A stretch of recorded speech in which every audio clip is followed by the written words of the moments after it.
Hey, my friends, and welcome to Ask Spencer's Views. I want to thank John and Angela and some others who will remain nameless because I can't think of the names right now, who threw ideas out for the name of this segment. And I think it was kind of Spencer's Views or something like that, and I think I might have tweaked it, or maybe they named it. I don't remember.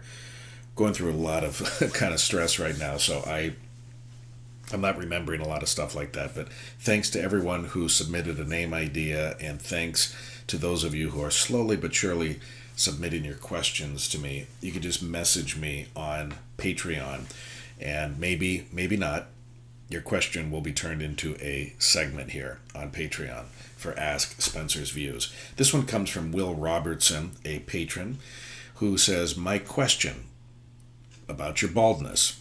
Well, I'm growing my hair out now, only because I've been so busy, we've been so stressed out and working so hard that I just haven't taken a razor to my face in over a week, or my hair either, but yes, I am bald. Question about your baldness. Was it a choice, and why? Personally, I am not yet bald, though I have no complaints if and when that does happen to me. Just wondering what it's like and how it does or does not affect your life. Thank you. Great question. This is the kind of question I love, because it doesn't have to all be political or kind of by the book stuff, front page headline stuff. It could be stuff like this. I love this kind of a question, Will, and I'm happy to answer it for you. I guess when you say, was it a choice, some guys who have a completely healthy head of hair shave their head anyway. All right, they do it for low maintenance reasons. They do it maybe for aerodynamics, if they're a swimmer, things like that. So some people choose to go bald, even though if they were to grow their hair out, they wouldn't have this huge ozone layer here like I do. See, I can grow my hair out long, just not here where I want it. I started losing my hair, long story short, right around 24 years of age. I was about 24, and I remember clearly being in the shower and washing my hair and noticing, kind of like the psycho shower scene where like the blood going down the drain. I saw hairs, and I'm like, what the heck's going on here? Like, why is there so much hair going down the drain? And I kind of ignored it. I put it in the back of my head thinking, I'm exaggerating. Maybe it's always been there and I just haven't looked down at the drain to see the hair going through. Try to rationalize this stuff. Maybe this has always happened. Maybe this is normal. Then I remember, after kind of ignoring that and putting that on the back burner, I remember being at Macy's, okay? And I was in a men's dressing room, and they have the full body mirror. And I was trying something on. That I don't remember, but I was trying something on, probably a negligee or a thong. And I was looking in the mirror to see how it looked from the rear. And I saw, it wasn't a bald spot, but it was so noticeably thin up there. And I'd never noticed it because I never really looked in a mirror that way. I was always an easy kind of comber. I'd part my hair, usually on the left. Nothing fancy for me to be like looking at mirrors while I comb my hair. So I never really looked at the back of my head. But I noticed it was clear. It was like hair like kind of woven over skin. And I could see my top of my head. And I put that together with the fact that the hair was going down the drain. I noticed I would wake up and there'd be a little extra hair on my pillow. And I'm like, God, I'm losing my freaking hair. I'm 24 years old and I'm going bald. I'm losing my hair. So here's what I did at first. I got desperate, I got sad, I got irritated, I got mad at the universe. And I'm like, how can this be happening? How can I be losing my hair at age 24? So I tried Rogaine. I think that's the first thing I tried, where I was spending all this money on topicals to try to like rub it into my head, and little hairs would come out, but really kind of fine little hairs, like knuckle hairs, like almost like arm hairs, hand hairs. And it was ridiculous. So that didn't work. So then I remember trying Propecia, and it was prescription only. And I got a prescription for Propecia because I was vain. Ultimately, it was out of vanity. I didn't need to take this. I could have just been fine and been graceful and just gone bald.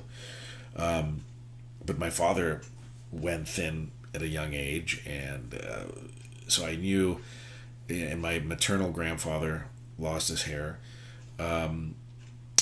I hear you get it from your mother's side. I don't want to research it right now. You can if you want. I don't know. I've never really looked that up. It doesn't matter. You're bald, right? It doesn't matter whether you blame your father, your mother, which ancestor you blame. You're bald. Now, true, sometimes it stems from stress and it can be reversed. Mine wasn't stress. Mine was just hereditary, I think. It was just meant to be. I was doomed to not have hair at a young age. So I tried the Propecia, and then my now ex wife had just become pregnant with my oldest daughter, Lulu Labonte. And I remember reading the warnings when I started taking Propecia. It said, do not take, well, they advised not to take it. One of the warnings is that it could affect the development of your unborn child as a fetus. And I thought, what the hell? What am I doing here? I'm spending, I think it was quite a bit of money. And for what? So I can grow a little bit of hair back on the top of my head, and now at the expense of deforming my firstborn child potentially? I threw it out. Never went back to it again. Struggled with my hair loss a little bit longer, and then finally, I don't remember exactly when I did it, to be honest with you. That's what's weird. I don't remember the exact first time that I shaved my head. And I can't remember if I shaved it or I just buzz cut it. I think it was almost like this, where I just kind of, because it was longer, and then I just got it close to my scalp. I think that's what I did for a while. And then finally, I just took a razor blade and just shaved it myself. And I have no regrets. I am so grateful. And it doesn't matter because my wife loves it. That's all that matters. Okay, and my kids don't hate it. That's all that matters. They're the ones who have to deal with me the most and see me the most. And you guys here on Patreon too. But thank God bald is considered beautiful by a lot of people. It's not like weird anymore. I remember like there was a stage when I was growing up where if you saw a bald guy, they were called a skinhead, or you had all these stereotypes in your head about bald people. They weren't old, right? Bald people were supposed to be old, not young. And that was kind of one of the stereotypes growing up, because I remember in the 70s, bald wasn't beautiful, I don't think. I think it was still kind of like an odd thing to see a guy with a shaved head. Now you see it all the time. And as I said, you see athletes, you see movie stars, you see people that kind of just shave their head and kind of like it. I love, Will, the fact that it's so low maintenance. I love that I can just take a shower, scrub my scalp, okay, and be done, and not have to worry about my hair drying. I love that my hair doesn't get messed up in the wind. I love that I have the windows open in the car and I'm not like going like this all the time. I love the money I save on shampoo. I love just the low maintenance, and I love the look of it, honestly. I think I look better bald. My wife says this all the time. I look better bald than I ever did with hair, okay, even in my youngest days. So there you have it. Let me make sure I'm answering your question fully. What so like? How does it affect you? Okay, yeah, I answered your questions. So it was a choice to finally shave it off, but I was losing my hair. I would have looked like a monk otherwise. I would have been like these guys that have hair like all the way around here and none on top. And I'm like, what's the point of that? I think, let me just throw this here in conclusion. I don't want to make this too long. It's already 8 minutes. I think people who do that, who leave hair down here and are bald here, you're drawing more attention to the fact that you're bald than if you just shaved your head, right? I think that's true. I think that people with toupees, no offense, guys, if you have one, why wear a toupee? You're not fooling anybody. I think toupees are the most crazy, illogical invention of all time for baldness, because it draws so much attention. Even the ones that cost thousands of dollars, even the most expensive, elegant, quote-unquote, toupees.